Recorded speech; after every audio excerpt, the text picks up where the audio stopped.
오늘 밤입니다. 미국 워싱턴에서 관세 문제를 논의하는 한미 2+2 통상협의가 이루어집니다. 미국이 원스톱 쇼핑을 예고한 가운데 우리나라는 조선 에너지 분야 협력을 앞설 것으로 보이는데요. 정철진 경제평론가와 함께 얘기 나눠보겠습니다. 어서 오세요. 네, 안녕하십니까. 네. 밤에 이제 만나게 되니까 지금쯤은 이제 작전을 막 짜고 있겠네요. 그렇습니다. 예. 이제 현지 시각으로 오전 8시고요. 예. 우리 시각으로는 오늘 밤 9시에 드디어 한미 통상 협의가 열리게 됩니다. 네. 조금 전 우리 쪽 속보로 올 때는 우리끼리, 이제 팀끼리 이게 요번이요. 2+2라는 이야기를 많이 하지 않습니까? 예. 원래는 안덕고 산자부 장관 그리고 USTR 대표와의 만남, 이제 산업 통상만의 만남이 돼야 되는데 네. 공교롭게도 지금 G20 재무장관 회의가 열리고 있어서 최상목 경제부총리, 기획재정부 장관이잖아요. 재무 쪽에 최상목 부총리가 가게 되니까 아 이거 잘 됐다. 그쪽에 스캇 베센트 재무장관도 와라 해서 재무 쪽 2명, 스캇 예. 베센트 최상목 장관, 최상목 부총리 그리고 통상 쪽에 안덕근 산업부 장관 그쪽에서 이제 원래는 러트닉 하워드가 와야 되는데 예. 아예 실무진이 와라. 예. USTR에 제이미슨 그리어가 와서 2+2 이 4명이 한 자리에 모이는 그런 이제 협의가 될 것 같고요. 관련해서 우리끼리 전략 짜야 되지 않습니까? 예. 그래서 최상목 부총리와 이제 안덕근 장관이 회의를 다 마친 그런 상태라고 합니다. 지난번에 있었던 그 미일 관세 협상 때처럼 트럼프 대통령이 깜짝 등장할 가능성은 어느 정도로 보세요? 그러니까 언론에서는 이제 그걸 많이 궁금해하는 것 같은데 이번에 이 협의 장소는 이 백악관이 있고 재무부가 그 옆에 붙어 있거든요. 네. 재무부 청사 내에서 열리기 때문에 트럼프 대통령이 맘만 먹으면은 올 수도 있습니다. 그렇군요. 그런데 지난번 미국과 일본에 이제 합의했을 때 왜 트럼프 대통령이 깜짝 등장했나를 좀 보시면 네. 트럼프 대통령은 지금 마음이 급하잖아요. 그래서 자기는 그 트럼프의 방식은 보통은 바텀업이라고 해서 실무진이 쭉 꾸려오고 마지막 탑은 그냥 사인만 하고 끝내는 이게 이제 일반적인 방식인데 트럼프 대통령은 이걸 싫어합니다. 오히려 톱다운 자기하고 저쪽 수장하고가 먼저 다 끝내고 사인하고 세부적인 건 밑에서 알아서 해라 예. 이런 방식이기 때문에 일본 같은 경우에는 경제 재생상을 오히려 협의상 하기 전에 따로 불러서 예. 거의 50분간을 만났단 말입니다. 왜 만났겠습니까? 경제 재생상한테 할 말이 아니라 너 이거 빨리 그 이시바 총리한테 전해라고 하는 그러니까 소위 말하는 심부름꾼 역할로 예. 그 미리 만났다. 저는 이렇게 보고 있거든요. 그런데 그럼 우리에게 트럼프 대통령이 등장할까 말까? 만약에 등장한다라고 하면 우리 쪽의 컨트롤 타워 수장한테 자신이 요구하는 그거를 빨리 갖다 전해라는 목적으로 올 거거든요. 네. 우리 그 최상목 부총리하고 안덕근 장관하고 협의할 일은 없죠. 예. 그 명령을 전해야 되는데 예. 그 명령을 누구한테 전합니까? 한덕수 대행한테 전해야 된단 말입니다. 예. 그래서 저는 조심스럽게 트럼프 대통령이 오늘 굳이 이렇게 등장 왜 어차피 우리의 전략은 차기 정부, 이 차기 컨트롤 타워에서 마지막 협상을 하려고 하고 있거든요. 예.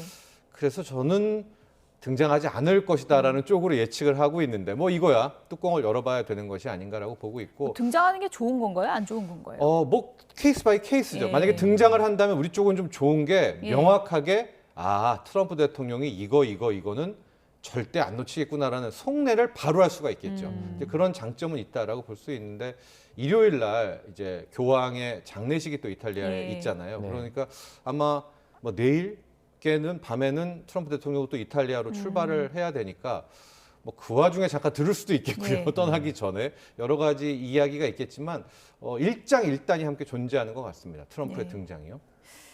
워낙 즉흥적이기 때문에 뭐 네. 예상을 정확히 하기는 참 힘든 문제 같고요. 작전을 이제 짰을 텐데 네. 우리 측에서도 아무래도 뭐 조선, LNG 이런 것들 의제를 올릴 만한 그런 작전을 좀 짰겠죠. 네. 예. 우선 큰 작전 중에 하나가 용어를 우리는 협의라는 용어를 씁니다. 그러니까 예. 영어로 굳이 우리 정부에서는 분리를 했는데 negotiation이라는 협상이 아니라 아니고, 예. consultation이라는 협의다.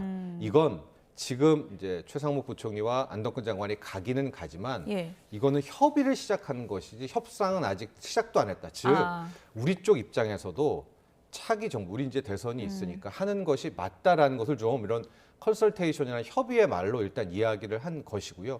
그리고 이제 세부 전략을 보면 크게 3가지 항목입니다. 저기 표에도 나오고 있는데요. 그림에도 무역 균형, 조선, LNG라고 이제 카테고리를 정해서 우리도 준비를 했는데 한덕수 대행도 오늘 아침에 이런 네, 얘기를 했습니다. 이게 같이 예. 원팀이 됐다라는 예. 거죠. 저걸 보면 무역 균형은 뭐냐? 상호 관세율 25% 맞았잖아요. 그거 좀 이제 전반적으로 깎는 거 하나.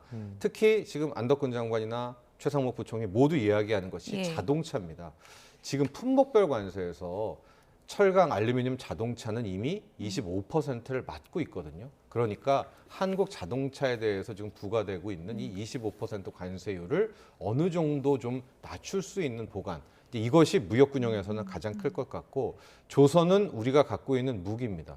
지금 미국 같은 경우에는 뭐 해양 지배력의 부활, 행정 명령도 서명도 하고요. MRO 쪽, 군함 쪽을 다시 부활하고 싶어 하지 않습니까?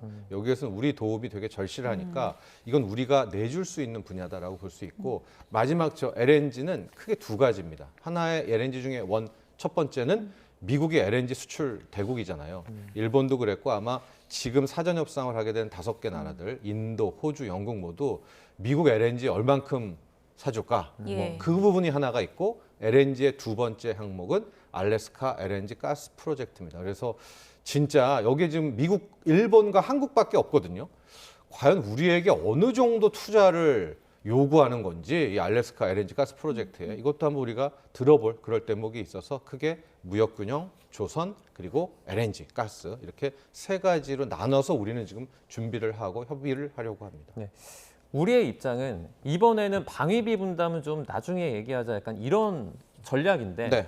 미국에서는 뭐 원스톱 쇼핑을 계속 예고하는 만큼 이 얘기를 꺼낼 수도 있잖아요. 네. 예, 이 부분은 어떻게 100% 꺼낼 겁니다. 일본이랑 거의 똑같은 궤적, 똑같은 방식으로 움직일 것 같은데요. 예. 말만 바꿨지 일본이랑 할 때는 패키지 딜이라고 이야기를 했잖아요. 네. 미국에서 우리는 원스톱 쇼핑이라고 이야기를 해서 지금 미국은 되게 속도에 목말라 있고 마음이 급하기 때문에 하나하나 할 생각이 없어요. 보통 하나 하면 최소 8개월이거든요. 예. 한 항목 하니까. 그래서 한 대 뭉쳐서 해결을 하려고 하고 있기 때문에 일본과 마찬가지로, 일본이 했던 것과 마찬가지로 아마 자리에 앉자마자 한 중간쯤 되면 미국은 또 방위비 얘기를 꺼낼 겁니다. 근데 그때 우리는 그냥 모르쇠로 일관해야죠.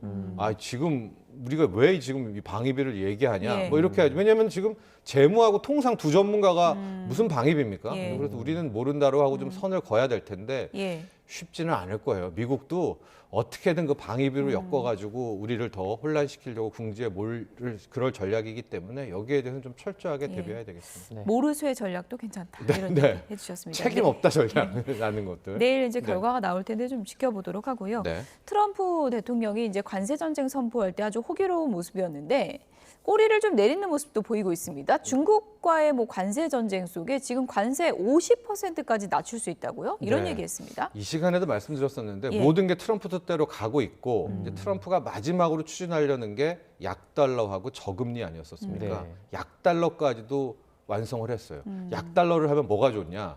중국은 위안화를 평가절하하면서 관세 쇼크를 이제 커버하려고 하고 있는데 예. 달러가 더 약해져 버리면은 이제 그 전략도 못 쓰잖아요. 근데 이제 마지막 막힌 것이 저금리.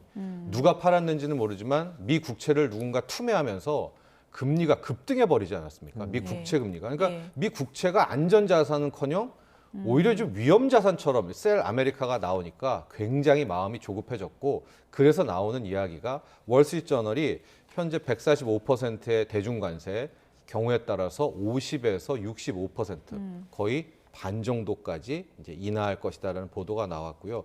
보도 후에 오늘 아침에 트럼프 대통령이 또 직접 등판했습니다. 그래서 2, 3주 내에 내가 대중 관세를 정할 텐데 예. 그런 다음이 중요하죠. 근데 이 모든 것은 중국에게 달렸다. 중국이 빨리 협상 테이블에 나와가지고 협상을 하자. 그러니까 이 방식이요. 트럼프가 늘 하는 방식인데 괴롭히고 막 사건 일으키고 다 한 다음에 마치 선심 쓰듯이 야, 다 줄게. 그 대신 빨리 와. 내 앞에 와서 뭐 무릎 꿇어. 이제 이런 행태거든요. 파월 의장 때와도 거의 똑같은데 다 한 다음에 오늘 갑자기 또 파월 의장 나는 해임할 생각조차 없었다. 네. 애시당초 뭐 이런 말을 하지 않습니까?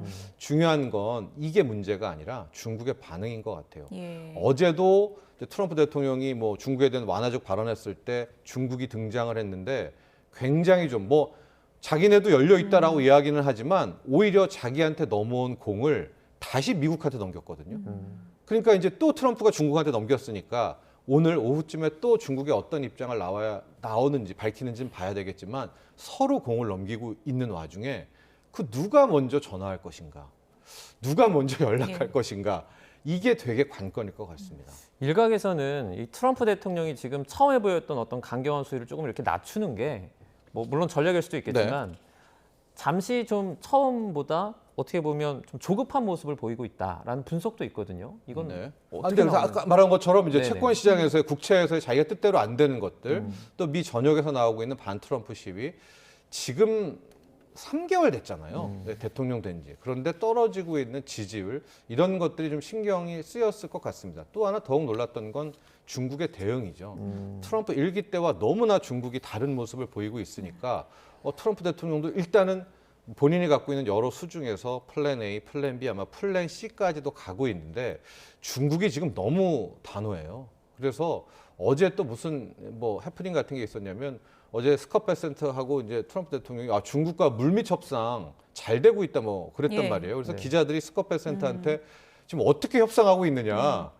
근데 또 스캇 베센트가 협상 안 하고 있다. 그러니까 지금 채널이 뭐냐 막 기자들은 물었을 거 아니에요. 중국과 지금 누가 만나고 있느냐. 그랬더니 또 안 만나고 있다. 근데 안 만나면서 무슨 물밑 협상이 어떻게 진행된다는 거죠? 뭐 마음으로 진행되나요? 그러니까 지금 굉장히 미국과 트럼프도 전화 안 하는 시진핑, 연락 없는 중국에 좀 애달파하는 것도 사실인데 뜻대로 안 되고 있다. 뜻대로 안 되고 있습니다. 예. 네. 뭐 중국과의 관세 협상도 지금 뜻대로 안 되고 있는 것 같고, 그리고 지금 트럼프 정부 내부도 좀 속이 시끄러운 것 같습니다. 머스크에 대해서 트럼프 대통령이 언젠가는 떠나보내야 된다, 네. 이런 얘기를 했다고 하는데 이거 뭐 쫓아낸다는 거예요? 아니면 어떤 그러니까 얘기예요? 이것도 예. 그 할 얘기를 그냥 한 거거든요. 예. 그러니까 반인반수란 표현이 좀 그렇긴 한데 예. 일론 머스크의 위치가 민간인인데 공무원이 됐잖아요. 겸업이죠, 정부 효율부 겸업. 수장이 예. 됐잖아요. 이렇게 민간 사업자가 공직을 할 경우에는 뭐 130일, 150일에 기간 제한이 있습니다. 그러니까 더 할래야 더 할 수도 없거든요. 그러면 일론 머스크는 이 어찌 정부 효율부 수장을 기껏해야 5개월 이상을 못 할 겁니다. 예. 4개월 정도에서 4개월, 5개월 사이에 멈춰야 되기 때문에 지금 거의 시간이 다 됐잖아요. 떠나야 될 시간이. 왜냐하면 이제 4개월, 5개월이니까 아마 한 5월 경에는 떠나야 되기 때문에 언젠가 그를 떠나보내야 된다는 게 막 헤어짐이 아니라 이제 규정상 이제 머스크는 정부 효율부 수장을 이제 관둬야 될 때가 온 것도 맞고요. 두 번째가 이제 머스크가 이제 어제 테슬라의 컨퍼런스 콜에서 일단 본인 스스로도 이제 조금씩 여기에 정부일을 줄이고 회사로 돌아온다라고 해서 아마 이제 그런 차원의 이야기다라고 볼 수가 있겠고요. 마음이 멀어진 건 아니고요. 그거는 아닌 것 같은데 이제 에피소드로 언론에서 조금 이걸 좀 부각을 한다고 같습니다. 예. 막시우스라는 언론이었었는데요. 예. 스캇 베센트하고 테슬라의 일론 머스크가 궁합이 잘 안 맞아요. 이 스캇 베센트 재무장관은 이제 곧 우리와 협상 테이블에 앉을 사람인데 소리 지르고 싸웠다 이런 표현까지 나왔잖아요. 네. 예. 그 드라마 그 웨스트 윙에서 보면 이제 백악관 복도가 쭉 있는데 예. 뭐 거의 백악관 복도에서 누구나 다 들을 수 있는 큰 소리로 뭐 몸싸움을 방불케 할 정도였다라는 게 기자의 예. 표현이 있었더라고요. 예. 네. 스캇 베센트가 온화한 사람인데 한번 화나면 어마어마하게 좀 변한다고 그래요. 어떤 그렇군요. 사람처럼 변한다고 예. 그래요. 하고 이제 고성을 질렀다라고 하는데 핵심은 국세청장에 각각 미는 사람이 따로 있었어요. 게리 셰플러라는 사람이랑 또 한 사람이 따로 예. 있었는데 이제 결과적으로는 스캇 베센트가 밀었던 사람을 이제 트럼프 대통령이 국세청장이 앉히게 됐었는데 예. 이제 그 과정에서 아마 말싸움이 좀 번졌었다 이렇게 보여지고 있는데요. 저 무서운 사람을 우리 지금 최상목 장관이 만나야 되는 건가요? 스캇 베센트요. 온화합니다. 온화합니까? 예, 겉으로는 온화하고 예. 말이 잘 통한다. 그런데 앞서 말한 것처럼 화가 나면 예. 변한다라는 거이기 때문에 예. 저는 뭐 여기 뭐 그리어라든가 제임슨 그리어라든가 뭐 하워드 러튼이 상무장관보다는 스캇 베센트 재무장관이 이번에 테이블에 앉는 것이 저는 훨씬 더 예. 뭐 나쁘지 않다라고 보고 있습니다. 그러니까 머스크보다 베센트가 트럼프 대통령에 끼치는 영향력이라든지 뭐 파워가 더 센 겁니까? 어떻게 봐야 됩니까? 위치를? 결국 국사청장 누가 민 예. 사람이냐면 이제 베센트의 인물로 트럼프는 손을 들어줬기 때문인데 이건 또 어떻게 보면 당연합니다. 왜냐하면 일론 머스크는 곧 떠날 사람이잖아요. 예. 네, 민간인 신분이고 제가 말씀드렸지만은 이제 5월, 6월이면은 법규상으로도 더 이상 정부 효율부 수장직을 다 이어갈 수가 없거든요. 그렇군요. 하고 스캇 베센트는 끝까지 함께하게 될 내각의 인사고요. 아마 그래서 뭐 그쪽에 손을 들어주는 것이 당연하다 이렇게 볼 수가 있을 텐데 네. 크게 보면 테슬라의 주식 투자자들은 이게 잘된 사안이다 이렇게 볼 수도 있어요. 왜냐?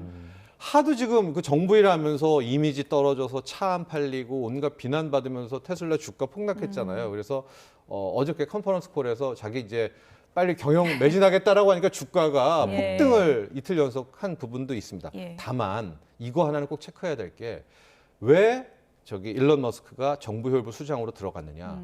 물론 공무원 해임 하려는 구조조정도 있지만 두 번째는 규제 철폐를 하러 갔거든요. 그럼 무슨 규제냐? 자기 사업 규제입니다. 자율주행 관련한 규제, 우주산업 규제. 이거를 철폐를 하고 나와야 될 테니까 예. 이번 남은 기간 동안에 과연 자율주행 관련한 저 규제를 어떻게 철폐하는지 그 역할 하나를 보면 될 것 같습니다. 네. 그러면 말씀해주신 것처럼 일론 머스크가 뭐 길면 5개월 남았다 이렇게 해주셨는데 거의 다 됐죠. 5개월째가 되죠 이제. 5개월째. 네, 2개월 그러면 정도 남았죠. 트럼프와 요번에 손을 이렇게 잡으면서 일론 머스크가 지금까지는 좀 얻은 게 없는 것 같다라는 분석도 있어요. 이건 어떻게 보세요? 글쎄요. 알게 모르게 있겠죠. 네. 왜냐하면 앞서 말했지만 이제 규제 철폐와 관련된 부분에서 분명히 일론 머스크도 얻고 나올 그럴 생각입니다. 다만 머스크도 이제 트럼프의 이런 관세적인 거에 파격적인 행보라든가 이런 것들을 예측하지 못해서 네.